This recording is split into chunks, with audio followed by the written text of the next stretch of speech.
ఎంత ఒత్తిడొచ్చినా కబ్జాలపై తగ్గేది లేదు. చెరువుల్ని కాపాడితేనే భవిష్యత్ అన్న సీఎం. 18 ప్రాంతాల్లో దాడి, 44 ఎకరాల రికవరీ, నెల రోజుల పనితీరుపై హైడ్రా నివేదిక. ప్రభుత్వ భూముల రిజిస్ట్రేషన్లపై వార్నింగ్, ఆఫీసర్లదే బాధ్యత అన్న మంత్రి పొంగులేటి.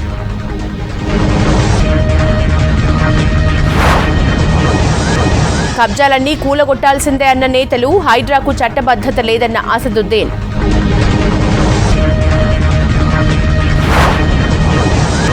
చీమకు కూడా పల్లా అపకారం చెయ్యరు, కూల్చివేతలు రాజకీయ కక్షే అన్న హరీష్.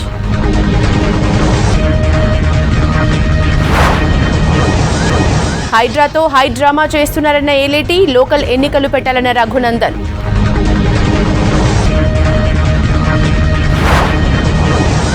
ఆటలకే గచ్చిబౌలి స్పోర్ట్స్ విలేజ్ అన్న సీఎం, డ్రగ్స్ అంటే వణుకొచ్చేలా చేస్తానని ఫైర్.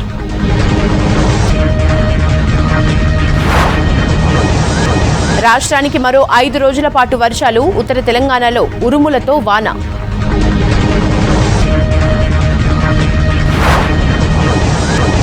మహిళలపై నేరాల్లో కఠినంగా ఉంటాం, మరిన్ని కొత్త చట్టాలు తెస్తామన్న పీఎం.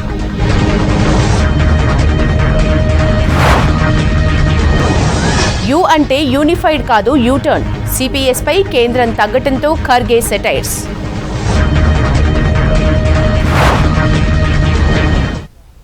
న్యూస్ జంక్షన్ డీటెయిల్స్ చూద్దాం. అక్రమ నిర్మాణాల్ని వదిలే ప్రసక్తే లేదన్నారు ముఖ్యమంత్రి రేవంత్. ఎంత ఒత్తిడి ఉన్నా వెనక్కి తగ్గేదే లేదని స్పష్టం చేశారు.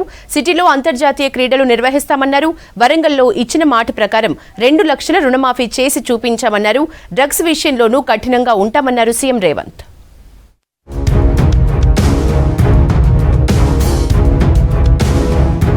చెరువుల్లో అక్రమ నిర్మాణాల కూల్చివేతపై వెనక్కి తగ్గేదే లేదన్నారు సీఎం రేవంత్ రెడ్డి. కబ్జా చేసినోళ్లు ప్రభుత్వాన్ని శాసించే స్థాయిలో ఉండొచ్చని, అయినా ఎవ్వరినీ వదిలే ప్రసక్తే లేదన్నారు. రంగారెడ్డి జిల్లా కోకాపేట్లో హరేకృష్ణ హెరిటేజ్ టవర్ ఆధ్వర్యంలో అనంత శేషస్థాపన ఉత్సవంలో మంత్రి శ్రీధర్ బాబుతో కలిసి పాల్గొన్నారు సీఎం. అధర్మం ఓడాలంటే యుద్ధం చేయాల్సిందేనన్నారు. సిటీని రక్షించుకోవాల్సిన బాధ్యత అందరిపై ఉందన్నారు రేవంత్. ఈ చెరువులను చెరబట్టిన వాళ్ళ నుంచి విముక్తి కలిగించాలన్న ఏకైక లక్ష్యంతోనే ఈరోజు చెరువులను ఆక్రమించుకున్న వాళ్ళను ఎవరిని వదలకుండా ఉక్కు పాదంతో అణిచివేయాలన్న ఆలోచన, అందులో నిర్మాణాలను ఏ ఒత్తిడి వచ్చినా వెనక్కి తక్కకుండా తొలగించాలన్న ఆలోచనతోనే ఈరోజు ఈ చెరువులలో ఉన్న అక్రమ కట్టడాలను కూలగొడుతున్నాము. లోక కళ్యాణం కోసం నీ బాధ్యతను నెరవేర్చాల్సిందే. ధర్మం బ్రతకాలి, అధర్మం ఓడాలి అంటే నువ్వు యుద్ధం చెయ్యాల్సిందే అనే యుద్ధ నీతిని ఆ రోజు అర్జునుడికి బోధించింది శ్రీకృష్ణ భగవానుడు. ఇవాళ ఆ శ్రీకృష్ణ భగవానుడి బోధనానుసారమే ఈ రోజు ఈ చెరువులను కాపాడే కార్యక్రమాన్ని నేను తీసుకుంటున్నాను. హైదరాబాద్ లో అంతర్జాతీయ క్రీడలు నిర్వహిస్తామన్నారు సీఎం రేవంత్ రెడ్డి. వచ్చే ఏడాదిలోగా స్పోర్ట్స్ యూనివర్సిటీ ప్రారంభిస్తామని చెప్పారు. నిఖత్ జరీన్, సిరాజ్ కు అన్ని రకాలుగా అండగా ఉన్నామన్నారు. హైదరాబాద్ రన్నర్స్ సొసైటీ ఆధ్వర్యంలో జరిగిన మారథాన్ విన్నర్స్ కు మెడల్స్ అందజేశారు సీఎం రేవంత్. కార్యక్రమంలో మంత్రి Sridhar Babu, SAT chairman Sivasena Reddy, boxer Nikhat Zareen attend అయ్యారు. ఈ వేదిక మీద నుంచి సగర్వంగా ప్రకటిస్తున్న మీ అందరి ఆలోచనలను దృష్టిలో పెట్టుకొని యంగ్ ఇండియా స్పోర్ట్స్ యూనివర్సిటీని తెలంగాణ రాష్ట్రంలో నెక్స్ట్ అకాడమిక్ ఇయర్లో స్టార్ట్ చేసి క్రీడాకారులను ప్రోత్సహించాలన్న ఆలోచన. ఇదే కాకుండా 2036లో ఒలింపిక్ గేమ్స్ని ఇండియా ఆర్గనైజ్ చేయాలని ప్రధానమంత్రి గారు ఏదైతే ఆలోచన చేస్తున్నారో ఆ ఒలింపిక్ గేమ్స్ని హైదరాబాద్ వేదికగా మేము నిర్వహిస్తాము, తెలంగాణ రాష్ట్రానికి అవకాశం ఇవ్వండి మేము వారికి చెప్పడం జరిగింది. తెలంగాణ రైతుల్ని రుణవిముక్తి చేసేందుకు ప్రభుత్వం కృషి చేస్తుందన్నారు సీఎం రేవంత్ రెడ్డి. ఇచ్చిన మాట ప్రకారం అన్నదాతలకు 31,000 కోట్ల రుణాలు మాఫీ చేశామని చెప్పారు. గచ్చిబౌలిలోని శాంతి సరోవర్ క్యాంపస్లో బ్రహ్మకుమారిస్ శాంతి సరోవర్ ద్విదశాబ్ది ఉత్సవాల్లో సీఎం పాల్గొన్నారు. డ్రగ్స్ దేశాన్ని నాశనం చేస్తోందని, డ్రగ్స్ నుంచి యువతను రక్షించేందుకు చర్యలు చేపట్టామన్నారు సీఎం. గర్వంగా ఈ వేదిక మీద నుంచి చెప్పదలుచుకున్నాను, ప్రభుత్వం వచ్చిన 8 నెలల లోపే 31,000 కోట్ల రూపాయల రైతు రుణమాఫీ చేసిన ప్రభుత్వం ఈ దేశంలో ఉంది అంటే అది తెలంగాణ ప్రభుత్వం. తెలంగాణ రాష్ట్రంలో గంజాయి, డ్రగ్స్ గురించి ఎవరైనా ఆలోచన చేయాలన్నా, నిద్రలో ఆలోచన చేయాలన్నా భయపడాల్సిన పరిస్థితులు కల్పిస్తాము అని చెప్పినాం. అందుకే Telangana anti narcotics bureau DGP cadre ఆఫీస్తోని వందలాది మంది అధికారులను కేటాయించి ఒక ప్రత్యేకమైన ఆర్గనైజేషన్ మొదలుపెట్టి ఈ గంజాయి మూలాలను, డ్రగ్స్ మూలాలను ఏరివేసే కార్యక్రమాన్ని తీసుకున్నాం. హైదరాబాద్ను ఆధ్యాత్మిక నగరంగా తీర్చిదిద్దుతామన్నారు మంత్రులు శ్రీధర్ బాబు, తుమ్మల నాగేశ్వరరావు. త్వరలో సిటీలో ఐకానిక్ టవర్ను నిర్మించబోతున్నామని తెలిపారు శ్రీధర్ బాబు. బ్రహ్మకుమారి సంస్థకు అన్ని విధాలా అండగా ఉంటామని చెప్పారు మంత్రులు. One of the iconic structure for the Hyderabad, Honorable Chief Minister said, and he was so emphatic in stating that in spite we being the technology capital of India, in spite we being the pharma capital of India, we would like to become the spiritual capital of India and the globe. So that is the spirit we are taking forward. With these few words, I would like to thank all the organizers over here who have invited us. Thank you one and all. ఈ సమాజంలో జరుగుతున్నటువంటి అవలక్షణాలు కానీ, అనాలోచితమైనటువంటి కార్యక్రమాలు కానీ, అనాగరికమైనటువంటి పద్ధతుల్ని ఎట్టి పరిస్థితుల్లో కూడా సాగనీయకుండా ఒక సమాజాన్ని, సంతోషమైనటువంటి సమాజాన్ని సృష్టించడానికి ఆ పరమాత్మ రేవంత్ రెడ్డి గారికి, ప్రభుత్వానికి శక్తినివ్వాలని.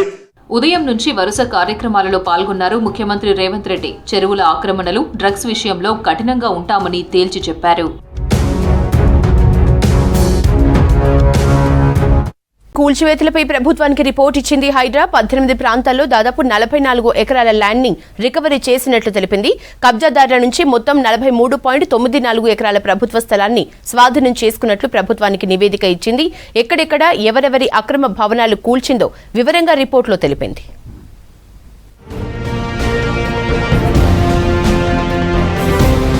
అక్రమ కట్టడాల కూల్చివేతలపై ప్రభుత్వానికి హైడ్రా నివేదిక ఇచ్చింది. జూన్ 27 నుంచి ఆగస్టు 24 వరకు హైడ్రా కార్యక్రమాలపై నివేదికను కమిషనర్ రంగనాథ్ ప్రభుత్వానికి సమర్పించారు.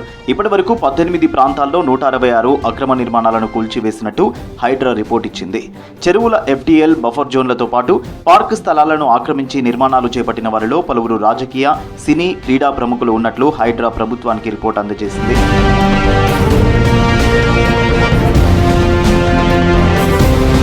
చింతల్ చెరువులో స్థానిక బీఆర్ఎస్ నేత రత్నాకరం సాయిరాజు అక్రమంగా నిర్మించిన 54 నిర్మాణాలను కూల్చివేసి 3 ఎకరాల 5 గుంటల స్థలాన్ని స్వాధీనం చేసుకున్నట్లు తెలిపింది. అలాగే నందగిరి హిల్స్ కు సంబంధించి ఎమ్మెల్యే దానం నాగేందర్ మద్దతుతో కొంతమంది ఆక్రమించిన పార్కు స్థలంలోని 18 గుంటల భూమిని స్వాధీనం చేసుకున్నట్లు తెలిపింది.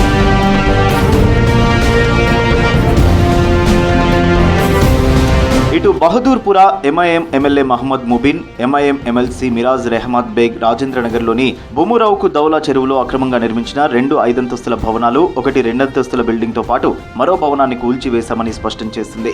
ఇక్కడ మొత్తం 45 అక్రమ నిర్మాణాలు కూల్చివేసి 12 ఎకరాల ప్రభుత్వ భూమిని కాపాడినట్లు తెలిపింది.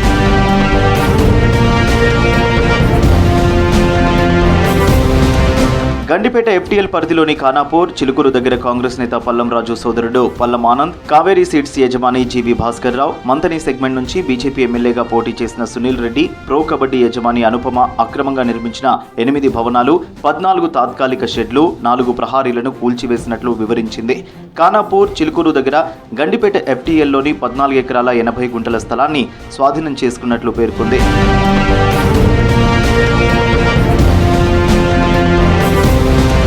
మాదాపూర్లోని తమ్మిడికుంట చెరువులో అక్రమంగా నిర్మించిన అక్కినేని నాగార్జునకు చెందిన కన్వెన్షన్ కు సంబంధించిన 2 నిర్మాణాలను కూల్చివేసినట్టు హైడ్రా తెలిపింది.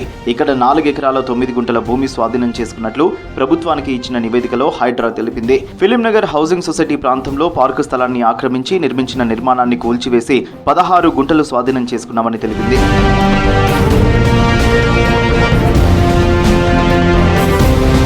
మన్సూరాబాద్లో 2 గుంటలు, MP ఎమ్మెల్యే కాలనీలో 6 గుంటలు, బంజారాహిల్స్ మిథిలానగర్లో ఎకరా 4 గుంటలు, ఫిలిం నగర్లోని BJR నగర్లో నాలాపై అక్రమంగా నిర్మించిన స్లాబ్ను కూల్చివేసి 5 ఎకరాలు, గాజుల రామారం మహాదేవపురం దగ్గర 1 గుంట, గాజుల రామారావు భూదేవి హిల్స్లో ఎకరం 1 గుంట, అమీర్పేట్లో గుంట, చందానగర్ ఈరుల చెరువులో అక్రమంగా నిర్మిస్తున్న 3 అంతస్తుల భవనం 1, 4 అంతస్తుల భవనం 2ని కూల్చివేసి 16 గుంటల స్థలాన్ని స్వాధీనం చేసుకున్నట్లు హైడ్రా ప్రభుత్వానికి రిపోర్ట్ ఇచ్చింది.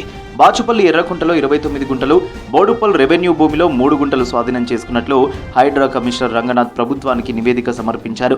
కబ్జాదారుల నుంచి 43.94 ఎకరాల ప్రభుత్వ స్థలాన్ని స్వాధీనం చేసుకున్నట్టు ప్రభుత్వానికి హైడ్రా రిపోర్ట్ ఇచ్చింది.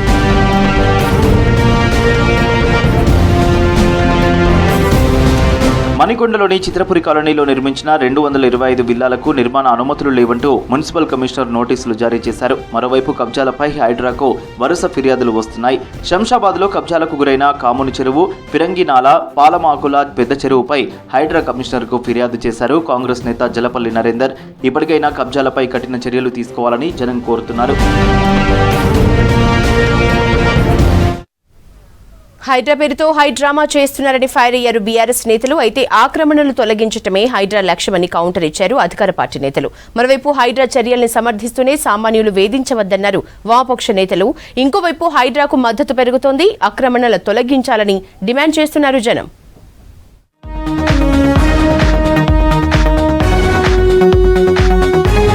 హైడ్రా పేరుతో రాజకీయ కక్ష సాధింపు చర్యలకు పాల్పడుతున్నారని ఫైర్ అయ్యారు మాజీ మంత్రి హరీష్ రావు. రుణమాఫీ సమస్యను పక్కదారి పట్టించేందుకే డైవర్షన్స్ పాలిటిక్స్ చేస్తున్నారని విమర్శించారు. రాజకీయంగా ఎదుర్కోలేకే ఆస్తులు కూల్ చేస్తున్నారని ఆరోపించారు హరీష్. ప్రభుత్వ భూమి ఇంచు ఆక్రమించినట్లు తేలినా కూల్ చేసేందుకు తాను సిద్ధమన్నారు బీఆర్ఎస్ ఎమ్మెల్యే పల్లా రాజేశ్వర్ రెడ్డి. చీమకు కూడా హాని చేయని కుటుంబం, ఆ కుటుంబం అంటే ఆయన భార్య, ఆయన కొడుకు ఎవరి మీదనో దాడి చేసిందట. దాడి చేస్తే దాని మీద అక్రమ కేసులు. అసలు దాడి చేస్తే మరి ఆధారాలు ఉండాలి కదా. అంటే ఏదో ఒక రకంగా మానసికంగా ఇబ్బంది పెట్టాలి, పొలిటికల్గా ఇబ్బంది పెట్టాలి, ఆర్థికంగా ఇబ్బంది పెట్టాలి అని రకరకాల కుట్రలకు రేవంత్ రెడ్డి గారి ప్రభుత్వం ఇవాళ ప్రయత్నం చేస్తూ ఉంది. 9 నెలల్లో నా మీద కానీ నా విద్యా సంస్థల మీద కానీ జరిగిన దాడి 25 సంవత్సరాలు ఎప్పుడు జరగలే. ఇది సరైనది కాదని చెప్పి నేను భావిస్తున్నా. ఇవాళ విద్యా సంస్థలనే బాగుంటే, విద్యార్థులకు సేవ అందుతే, మంచి క్వాలిటీ ఎడ్యుకేషన్ ఉంటే వస్తారు తప్ప ఇలా బీఆర్ఎస్ పార్టీ అనో పల్లరాజేశ్వరరావు అనో ఎవరు చేరరు. 2017లో నేను తీసుకున్న తర్వాత ఇవన్నీ కట్టడాలు మొదలుపెట్టినాం కదా. ఈ 8 సంవత్సరాలు మరి ఏం చేశారు? అక్రమ నిర్మాణాలతో వరద ముంపు సమస్య వస్తోందన్నారు MLC Jeevan Reddy. Buffer zone రక్షణ దిశగా ప్రభుత్వం చర్యలు తీసుకుంటుందని చెప్పారు. హైదరాబాద్తో పాటు మిగతా పట్టణాల్లోని జలాశయాల్లో ఆక్రమణలు పెరిగాయని ఆరోపించారు. జిల్లా, పట్టణ పరిధిలోనూ హైడ్రా అమలు చేయాలని కోరారు. రాష్ట్ర వ్యాప్తంగా అక్రమ నిర్మాణాల కూల్చివేతకు వీలుగా అసెంబ్లీలో చర్చించాలన్నారు ప్రభుత్వ వైపు లక్ష్మణ్. మొత్తం చెరువులు కుంటలు మట్టితో నింపేస్తున్నాయి. సోదరు భవిష్యత్తులో ఎవరు కూడా బఫర్ జోన్ పరిధిలో నిర్మాణాలు చేపట్టకుండా ఒక విధమైనటువంటి ఒక చర్యలు తీసుకోవటము ఇది తప్పనిసరి అని చెప్పి మనం చెప్తున్నాం. ఒకటి, అక్రమ నిర్మాణాలు ఏర్పడ్డట్టే తొలగింపు ఒకటి. అదర్వైజ్ కూడా ఏదైతే ఉన్నదో ఈ బఫర్ జోన్ పరిధి నిర్ధారించి ట్రెంచెస్ కొట్టినట్టయితే ఈ బఫర్ జోన్ పరిధిలో అక్రమ నిర్మాణం ఏర్పడకుండా చేపట్టడానికి అవకాశం లేకుండా ట్యాంక్ బండ్ పక్కన ఉన్నటువంటి నెక్లెస్ రోడ్ పక్కన ఉన్నటువంటి అక్రమ కట్టడాలు అయితే బఫర్ జోన్లో ఉన్నటువంటి వాటిని కూడా యుద్ధ ప్రాతిపదికన వాటిని కూడా తొలగించాలని చెప్పి గౌరవ ముఖ్యమంత్రి గారికి మేమందరం కూడా మనవి చేయడం జరుగుతుంది. అదేవిధంగా జిల్లాల పరంగా వచ్చినట్టయితే మన రాష్ట్ర ప్రభుత్వం గౌరవ ముఖ్యమంత్రి గారు దీనికి చైర్మన్ గా ఉన్నారు. స్పెషల్ ఒక ఐపీఎస్ ఆఫీసర్ గా రాష్ట్రంలో ఇస్తున్నారు. జిల్లాకు సంబంధించిన జిల్లా కలెక్టర్ గారు కానీ, జిల్లా ఎస్పీలకు, గౌరవ సూపరింటెండెంట్ పోలీసులకు కానీ ప్రభుత్వ నిబంధన అనుగుణంగా వారికి కూడా జగిత్యాల జిల్లాకు సంబంధించిన మూత కానీ ఇతర చెరువులు అక్రమాలకు గురైనటువంటి వాటిని ఇదే విధంగా ఏ జిల్లాలో అయితే అక్రమాలకు గురైనదో ఆ యొక్క జిల్లాలో కూడా ఈ హైడ్రాకు సంబంధించినటువంటి ఆధ్వర్యంలో కూడా జిల్లాల వారీగా కలెక్టర్ గారు, ఎస్పీ గారి ఆధ్వర్యంలో కూడా చర్యలు తీసుకునే విధంగా మన ముఖ్యమంత్రి నిర్ణయాలు జరగాలని చెప్పేసి మనవి చేయడం జరిగింది. ప్రభుత్వ భూముల్ని ఎవరు కబ్జా చేసినా హైడ్రా వదిలిపెట్టొద్దన్నారు సిపిఐ జాతీయ కార్యదర్శి నారాయణ. పర్మిషన్ ఇచ్చిన వారిపై కూడా చర్యలు తీసుకోవాలన్నారు. మల్లారెడ్డి, పల్లా రాజేశ్వరరెడ్డి చెరువుల్లో నిర్మించిన కాలేజీలను కూల్ చేయాలన్నారు. పెద్దలు కబ్జా చేసిన, దొంగ పట్టాలు పొందిన వారి ఆస్తుల్ని ప్రభుత్వం స్వాధీనం చేసుకోవాలన్నారు. హైదరాబాద్ మాదాపూర్లో ఎన్ కన్వెన్షన్ కూల్చివేతల్ని పార్టీ నేతలతో కలిసి పరిశీలించారు నారాయణ. హైడ్రా పేరుతో సామాన్య ప్రజల్ని ఇబ్బందులు పెట్టొద్దన్నారు సిపిఐ రాష్ట్ర కార్యదర్శి ఎమ్మెల్యే కూనంనేని సాంబశివరావు. అడ్రస్ చేయమని మేము డిమాండ్ చేస్తున్నాం. మీరు పడగొట్టాలంటే పెద్ద పెద్ద వాళ్ళ జోలికి వెళ్ళండి, చిన్న చిన్న వాళ్ళ జోలికి వెళ్ళకండి. బీఆర్ఎస్ వాళ్ళు ఏదో ఎగ్జిస్టెన్స్ కోసం ఏదో ఇబ్బంది పడుతున్నారు. లేదు, ఎక్కువ కాలం బీఆర్ఎస్ కెనాట్ ఎగ్జిస్ట్. అందులో బిగ్ బాస్ యాక్ట్ చేస్తున్నాడు. బిగ్ బాస్ చాలా డబ్బులు, ఇదంతా ఒక లెక్క కాదు. ఇట్లాంటి 10 పోయినా బిగ్ బాస్ డబ్బులు వచ్చేస్తాయి వాళ్ళకి. ఎందుకు ఇంకా అంత కక్కుర్తి ఎందుకని? అదేమంటే ఎఫ్టీఎల్ లోపల కానీ ఉంటే నేనే కూల్ చేస్తానని పగలగలుగుతున్నాడు. ఆ సినిమా డైలాగ్ పలుకోండి. మరి ఇక్కడ చెప్పండి చూద్దాం. ఎందుకంటే బొకాయిస్తారు. ఇది కరెక్ట్ కాదు. దీన్ని ఆయన క్షమాపణ చెప్పాలి. అక్రమ నిర్మాణాలు కూల్చివేస్తున్న హైడ్రాకు చట్టబద్ధత లేదన్నారు MIM chief Asaduddin Owaisi. FTL పరిధిలోని ప్రైవేట్ కట్టడాలతో పాటు ప్రభుత్వ భవనాల్ని కూల్చేయాలన్నారు. గతంలో జీహెచ్ఎంసీ ఆఫీస్ ముందు నీటి కుంట ఉండేదని అది పూర్తిగా ఆక్రమణకు గురైందన్నారు. ఎఫ్టీఎల్ పరిధిలో ఉన్న నెక్లెస్ రోడ్ ని కూడా తొలగిస్తారా అని హైడ్రాను ప్రశ్నించారు. నిజాం కాలం నాటి అనేక చెరువులు ఆక్రమణకు గురయ్యాయన్నారు అసదుద్దీన్ ఓవైసీ. वहां पर जहां पर जीएचएमसी का ऑफिस है वहां पर एक वाटरफॉल था, मैं देखा सो हूं. नेकलेस रोड एफटीएल पर है, तोड़ो उसको आप. नेकलेस रोड एफटीएल पे है, बोल रहा हूं मैं आपको, तोड़ते आप उसको. तोड़ना चाहिए ना भाई, कौन रोक रहा आपको? एफटीएल है, सीसीएमबी का गवर्नमेंट ऑफ इंडिया का ऑफिस है हिमायत सागर के पास, बना लिया आप, गवर्नमेंट ऑफ इंडिया का है. तो ये हमारा ऑब्जेक्शन इस बात पर है.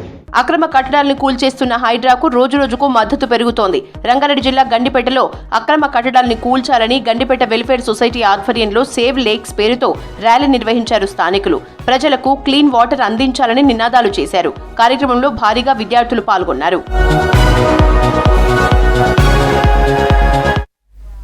ఎన్ కన్వెన్షన్ కూల్చివేతపై ట్విట్టర్ వేదికగా హీరో నాగార్జున మరోసారి స్పందించారు. ఎన్ కన్వెన్షన్ కి సంబంధించి వస్తున్న వార్తల్లో వాస్తవాల కంటే ఊహాగానాలు ఎక్కువగా వినిపిస్తున్నాయని చెప్పారు. ఎన్ కన్వెన్షన్ పూర్తిగా పట్టా భూమిలోనే నిర్మించామన్నారు. 1 సెంటు భూమి కూడా ఆక్రమించింది కాదన్నారు. ఆ భూమి డాక్యుమెంట్స్ అన్నీ ఉన్నాయన్నారు. కేసు ఇంకా కోర్టులో ఉండగానే నిర్మాణాల్ని అన్యాయంగా కూల్చేశారన్నారు. న్యాయస్థానం తీర్పుకి తాను కట్టుబడి ఉంటానని, అప్పటి వరకు ఊహాగానాలు, ఎలాంటి పుకార్లు, అవాస్తవాలు నమ్మవద్దంటూ నాగార్జున ట్వీట్ చేశారు.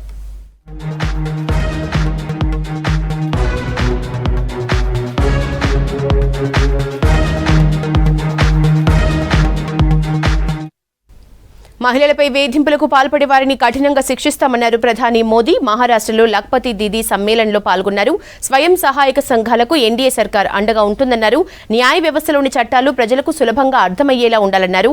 భారత్ను డ్రగ్స్ ఫ్రీ కంట్రీగా మార్చడమే ప్రభుత్వ ధ్యేయమన్నారు కేంద్ర మంత్రి అమిత్ షా.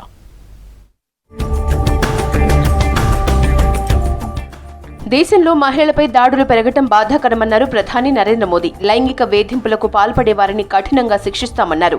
ఈ మేరకు ఎన్డీఏ సర్కార్ చట్టాల్ని కఠినతరం చేస్తోందన్నారు. మైనర్లపై వేధింపులకు పాల్పడితే మరణశిక్ష లేదా యావజ్జీవ కారాగార శిక్ష పడేలా చర్యలు ఉంటాయన్నారు. పెండ్లిల పేరుతో మహిళల్ని మోసం చేసే వారికి న్యాయ సంహితలో కఠిన శిక్షలు ఉన్నాయని చెప్పారు. ఫిర్యాదు అందగానే ఎఫ్ఐఆర్ నమోదు చేయాలన్నారు మోదీ. नारी शक्ति वंदन कानून बनाया है, उनकी सुरक्षा भी देश की प्राथमिकता है. दोषी कोई भी हो वो बचना नहीं चाहिए. ये पाप अक्षम्य है कि समय पर एफआईआर नहीं होती, सुनवाई नहीं होती, मुकदमों में देर बहुत लगती है. ऐसी अनेक अड़चनों को हमने भारतीय न्याय संहिता में दूर कर दिया है. మహారాష్ట్రలో లఖ్పతి దీదీ సమ్మేళనంలో పాల్గొన్న మోదీ మహిళలకు ఎన్డీఏ సర్కార్ అండగా ఉంటుందన్నారు. లోక్సభ ఎన్నికల్లో ఇచ్చిన హామీ మేరకు లఖ్పతి దీదీని అమలు చేస్తున్నట్లు చెప్పారు. పలువురు లబ్ధిదారులతో ఇంటరాక్ట్ అయ్యారు మోదీ.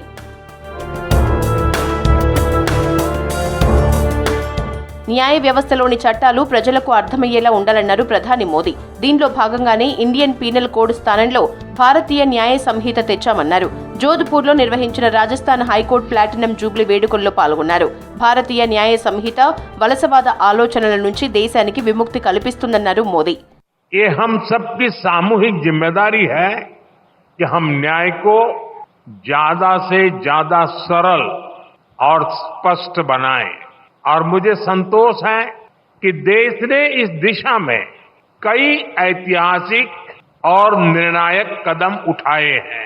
हमने पूरी तरह से अप्रासंगिक हो चुके सैकड़ों कॉलोनियल कानूनों को रद्द किया है. మన్ కీ బాత్ లో తెలుగు భాష గురించి ప్రస్తావించారు ప్రధాని మోదీ. ఈ నెల 29న తెలుగు భాషా దినోత్సవం ఉండటంతో అడ్వాన్స్ గా తెలుగు భాషా దినోత్సవ శుభాకాంక్షలు తెలిపారు. తెలుగు ఎంతో అద్భుతమైన లాంగ్వేజ్ అన్నారు. మన్ కీ బాత్ లో పాల్గొన్న మోదీ దేశ యువత రాజకీయాల్లోకి రావాలని పిలుపునిచ్చారు. ఎలాంటి రాజకీయ బ్యాక్గ్రౌండ్ లేని వారు వస్తే అండగా ఉంటామన్నారు. तेलुगु भाषा दिवस की शुभकामनाएं देता हूँ. ప్రపంచవ్యాప్తంగా ఉన్న తెలుగు వారికి तेलुगु भाषा दिनोत्सव शुभाकांक्षलु कि अब हमारे सामूहिक प्रयास से ऐसे युवा जिनका कोई पॉलिटिकल बैकग्राउंड नहीं है वे भी राजनीति में आगे आ सकेंगे. उनका अनुभव और उनका जोश देश के काम आएगा। దేశాన్ని డ్రగ్స్ రహితంగా మార్చటమే తమ లక్ష్యమన్నారు కేంద్ర హోంమంత్రి అమిత్ షా. స్మగ్లర్లు సహజ మాదక ద్రవ్యాల నుంచి సింథటిక్ వైపు మారుతున్నారని తెలిపారు. ఛత్తీస్గఢ్ రాష్ట్రంలోని రాయ్పూర్లో మాదక ద్రవ్యాలపై సమీక్ష సమావేశం నిర్వహించారు. ప్రతి రాష్ట్రంలోనూ నార్కోటిక్ కంట్రోల్ బ్యూరోను ఏర్పాటు చేస్తామన్నారు అమిత్ షా.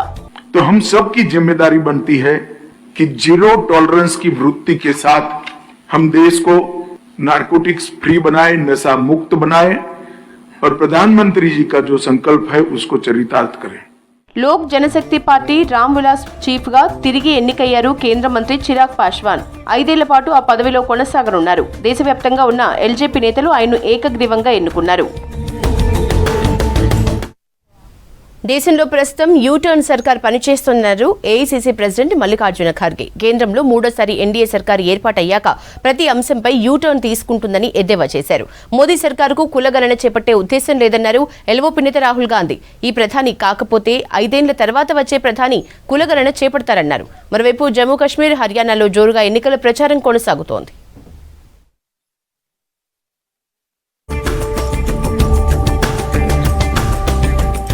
కేంద్రంలో మూడోసారి అధికారం చేపట్టిన ఎన్డీఏ సర్కార్ ప్రతి విషయంలోనూ యూటర్న్ తీసుకుంటోందన్నారు ఏఐసీసీ ప్రెసిడెంట్ మల్లికార్జున ఖర్గే.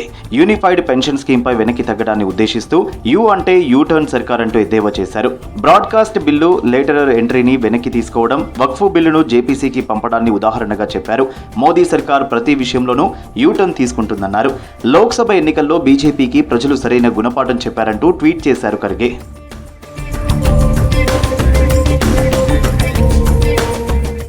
దేశంలో కులగణన చేయొద్దనేదే ప్రధాని మోదీ విధానమన్నారు ఎల్ఓపీ నేత రాహుల్ గాంధీ. ఎన్డీఏ సర్కార్ ఓబీసీలను అణచివేయాలని కలలు కంటోందన్నారు. దేశం మొత్తం కులగణన చేపట్టాలని కోరుకుంటోందన్నారు. ప్రస్తుత ఎన్డీఏ సర్కార్ కులగణన ఆపినా మోదీ తర్వాత రాబోయే ప్రధాని కులగణన చేపట్టి తీరుతారంటూ ట్వీట్ చేశారు రాహుల్. హర్యానాలో కాంగ్రెస్ నేతలు జోరుగా ప్రచారం చేస్తున్నారు. గత 10 ఏళ్ల బీజేపీ వైఫల్యాలను ప్రజలకు వివరిస్తూ ప్రజల్లోకి వెళ్తున్నారు. మోదీ పాలనలో నిరుద్యోగం, ద్రవ్యోల్బణం పెరిగాయని వివరిస్తున్నారు. సమల్కా నియోజకవర్గంలో నిర్వహించిన ప్రచారంలో ప్రజలు పెద్ద ఎత్తున పాల్గొన్నారు. యువత, రైతుల కష్టాలు తీరాలంటే కాంగ్రెస్ ను గెలిపించాలన్నారు ఆ పార్టీ నేత దీపేందర్ హుడా.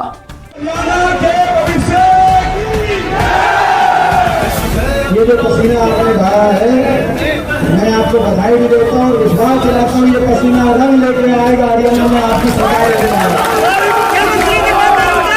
జమ్మూ కాశ్మీర్, హర్యానా అసెంబ్లీ ఎన్నికల్లో బీజేపీకి ఓటమి ఖాయమన్నారు కాంగ్రెస్ నేత రందీప్ సూర్జేవాలా. కాంగ్రెస్ ఎన్సీ పొత్తు గురించి ప్రశ్నించే అర్హత బీజేపీకి లేదన్నారు. గతంలో ఎన్సీ పీడీపీతో పొత్తు పెట్టుకున్నప్పుడు బీజేపీ ఎందుకు వివరణ ఇవ్వలేదని ప్రశ్నించారు సూర్జేవాలా. కశ్మీర్ కో और जम्मू को और लद्दाख को आदरणीय नरेंद्र मोदी जी समझ नहीं पाए. वहां सबसे पहला चैलेंज प्रजातंत्र की बहाली है. आप मुझे बताइए, 3.5 साल से इलेक्शन नहीं करवाए, उनसे राज्य का दर्जा छीन लिया. लद्दाख से जो वादा किया था पृथक राज्य का, वो धराशायी हो गया. जम्मू और के लोगों से जो वादे किए थे वो सब धराशायी हो गए. जो बफर जोन मोदी जी ने बनाया था वो हमारी टेरिटरी में बना दिया है. अब हम अपनी ही सीमा में ये ऐसे कर दिया जैसे कि अब आप पेवा चौक नहीं जा सकते. జమ్మూ కాశ్మీర్ అసెంబ్లీ ఎన్నికల్లో పోటీ చేయనున్నారు ఎన్సీ నేత ఉమర్ అబ్దుల్లా. జమ్మూ కాశ్మీర్ కేంద్రపాలిత ప్రాంతంగా ఉన్నంత వరకు ఎన్నికల్లో పోటీ చేయనని గతంలో ప్రకటించారు. తాజాగా మనసు మార్చుకున్న ఉమర్ అబ్దుల్లా గాందర్బల్ నియోజకవర్గం నుంచి పోటీ చేస్తున్నట్లు ప్రకటించారు. ఇవి news junction updates. Stay tuned to V6 news as it is.